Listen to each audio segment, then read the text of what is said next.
Welcome to Where They Wander. We are Kat and Kev, and we travel full-time around the United States in our Grand Design Imagine. This week, we are visiting one of Arizona's most popular tourist destinations. But first, we visit the center of the world. Oh, and an amazing hot springs.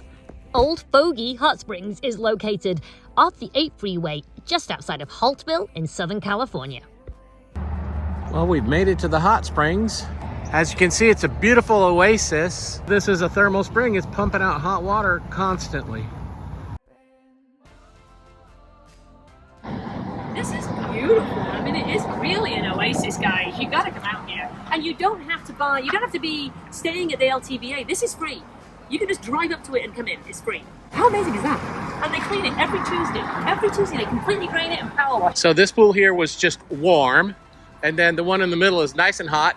And the little one over there is the lobster pot. So you can come and have hot showers if you don't, well, I mean, you can't use soap, but you know what I mean. So I'm going to go get in and heat up again before we have to walk back to the rig.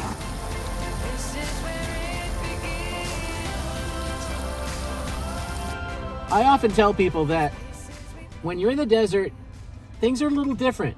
Things can be a little quirky. Today, we're going to prove that. Today, we're going to the center of the world. And it's in the desert, of course. He brings me to the best places. We're about 10 miles outside of Yuma in Southern California, which is about 8 miles from the Mexican border. And he knows what this is. I have never heard of it. There's a spiral staircase going nowhere. Check it out.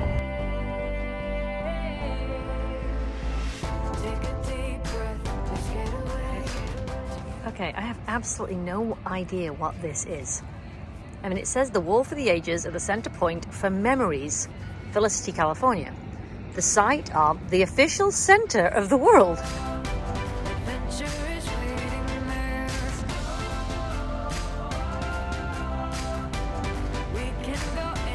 the heck is this? It's completely massive, and it's a lot to do with France. I mean, it's beautiful engraving and such. Licensed pilots in the world in 1912, a decade after the Wright brothers' first flight. We went to the Wright brothers museum on the Outer Banks. I'll put a link up to that. And then over here you've got even more. This place is really cool, but it's also bizarre. So that first one was flight, but I think we maybe didn't start in the right place, because now we're at the history of Arizona and California. There's places we've never been. I am desperately excited to go and see this spot that proves this is the center of the world. All right, so I'm an idiot, and he did get this certified as the center of the world, but as the very nice lady who's doing the tour explained, anywhere is the center of the world. We live on a bloody sphere. So, you know, not the smartest move, but it's still very cool. So you can walk from the center of the world all the way to the little chapel. Since I don't know when, guess it's where the wind has blown. Crazy how the time has flown. Our guide Diana gave us some great history. I love the fact that it's not really the center of the world. I'm just an idiot. But she was saying that the gentleman, Mr. Itzel, actually came from France, served in the Korean War, bought this property, and it actually comes from the book he wrote, Little Dinosaur on the Center of the Earth. And because he'd put those coordinates in, which are these coordinates here, he could register it as the center of the Earth. I'm not quite sure how you can do that, but he did. And then he built all of this, which is incredible. He now champions, he's still alive, him and his wife still alive, and they champion parachuting here every year. And you can get to be on this parachuting Hall of Fame wall. There he is, the second one in.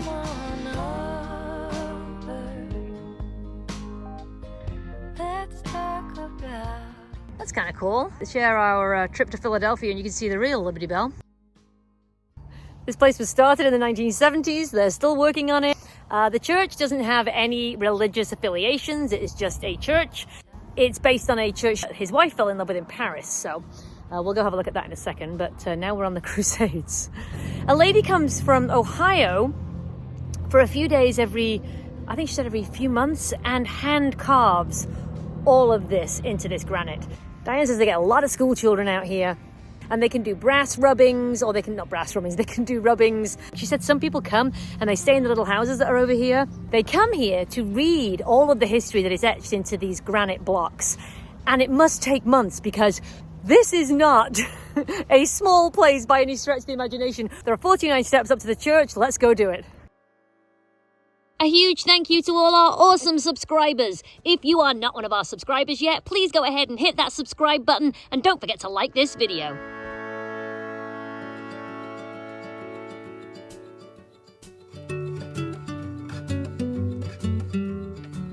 This is an iconic piece of history right here. This is the original spiral staircase from the Eiffel Tower. It was removed, it was split into 20 sections, and the gentleman who owns this building and property went to France, bid in the auction, and won.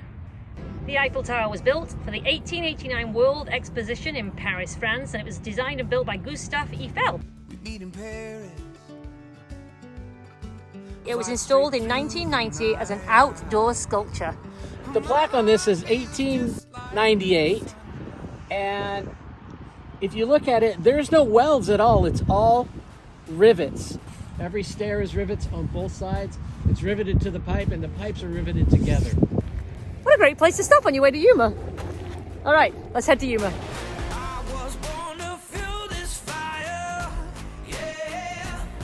When did it become fashionable to make old prisons tourist traps? Kevin wants to point out that the second most important rule is no running in the museum. Okay, no running, Kevin.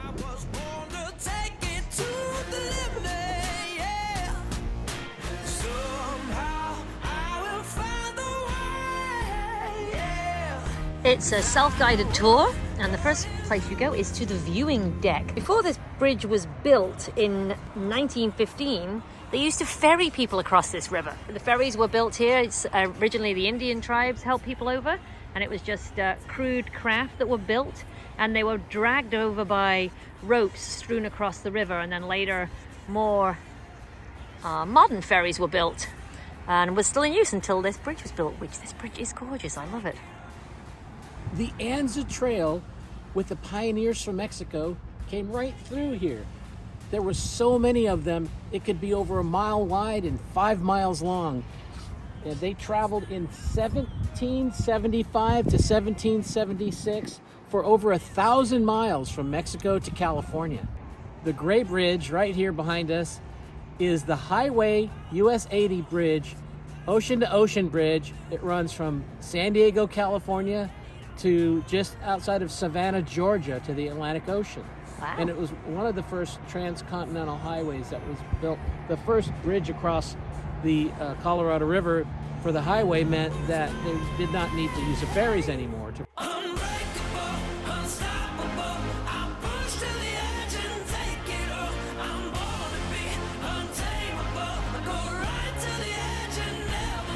The prison superintendent was an appointed position often given as a political favor. The pay was a substantial sum at the time of $250 a month, plus a residence. A cozy house that was built in 1883 on the northwest corner was surrounded by lawn and a white picket fence. Commanding view of the area and situated atop the prison's original water supply, this tower is a reconstruction of one of the many towers which overlooked the prison and guarded against escapes. I have a feeling it probably looked a little different to this.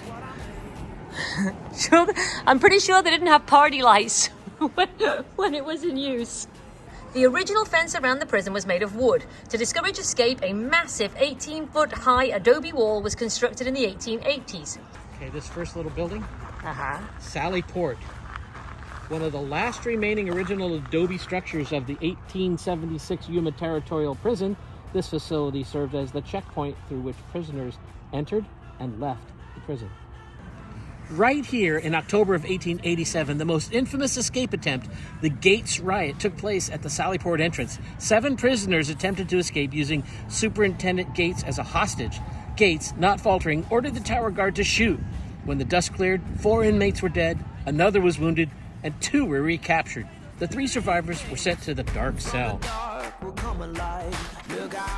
So these were the doors, like Kevin said. They opened that front gate that we just came through, closed it behind you, and you got processed, and then you came through these big bad gates. We're about to go in the prison museum and theater. This New Deal era building was built with 60,000 adobe bricks made by humans during the Great Depression.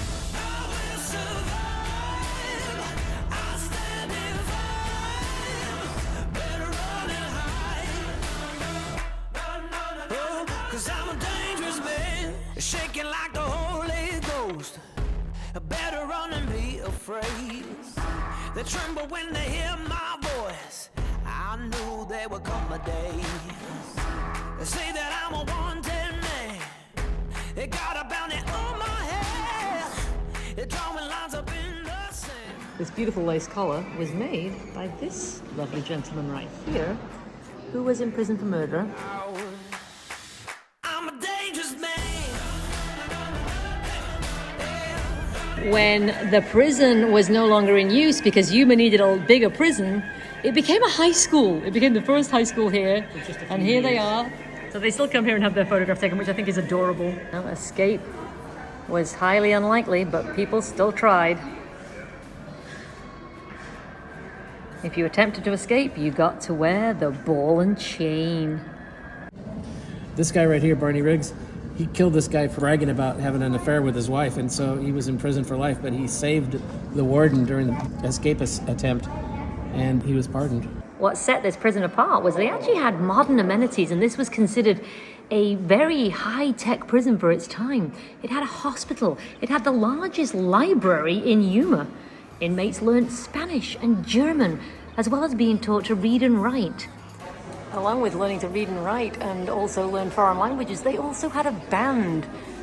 Not only that, they also put on their own vaudeville shows. Bad Girls of the Old West. And in the dark I stay. Raise my soul, 'cause there's no good in the place I'm going. Pray for life. We all got a little bit of devil inside. Pearl Hart was a famous stagecoach robber.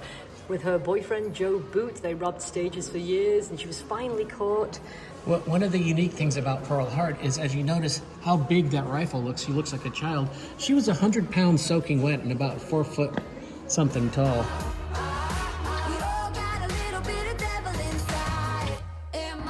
What we're looking at here is the main cell block. It was built to house up to 204 prisoners, but at times the superintendent's report stated that up to 240 prisoners were kept here. Each cell was approximately 9 feet by 12 feet and could hold 6 prisoners. When space became limited, the more trusted prisoners would sleep in the hallways.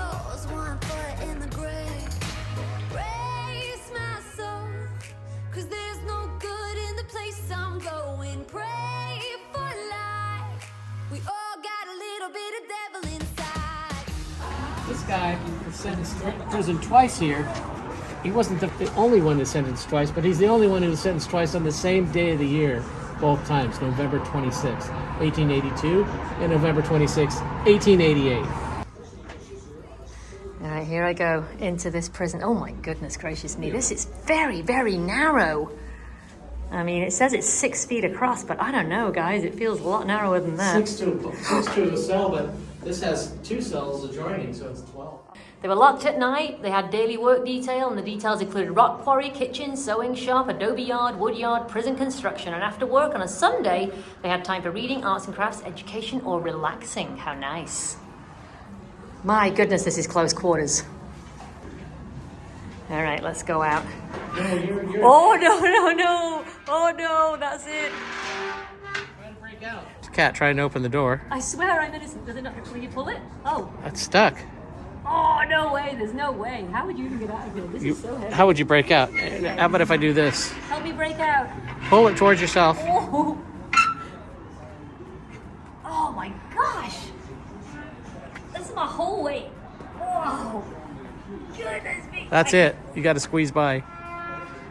Okay. Because I'm innocent.